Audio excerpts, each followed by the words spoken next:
In a quiet farming village, surrounded by open fields and dusty paths, there lived a young farmer named Leo. From the moment the sun rose until it disappeared behind the hills, Leo worked his land.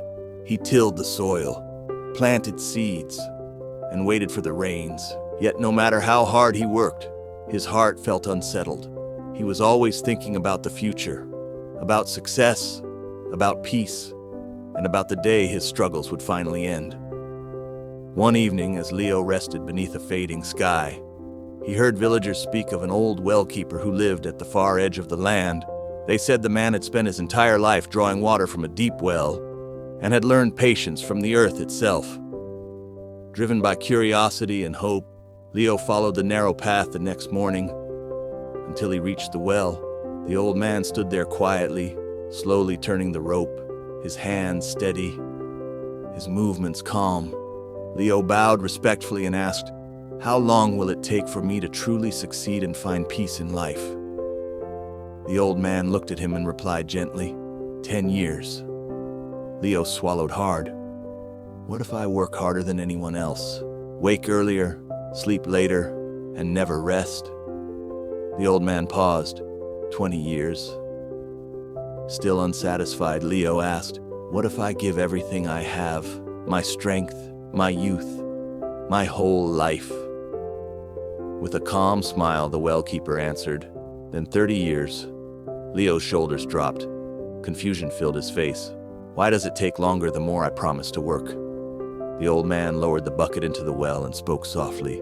When you pull the rope too fast, you spill the water. Leo watched as the bucket rose, slow, steady, and full. In that moment, the meaning of the old man's words became clear.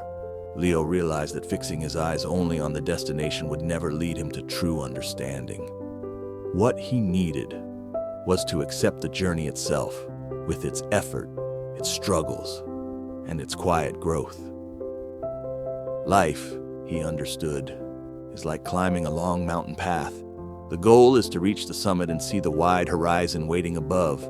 But if you stare only at the peak, thinking about how triumphant it will feel, your legs will tire faster, your steps will become careless, and you may stumble. Instead, focus on the path beneath your feet. Notice where you step. Feel the ground support your weight. Hear your breath rise and fall. Take one steady step at a time, trusting that each step is carrying you higher. Life works the same way. When you focus only on the reward at the end, you miss the meaning of the climb. But when you give your attention to the effort, to learning, practicing, failing, and growing, you discover a deeper truth. Sometimes, the greatest reward is not reaching the top, but becoming strong enough to climb it.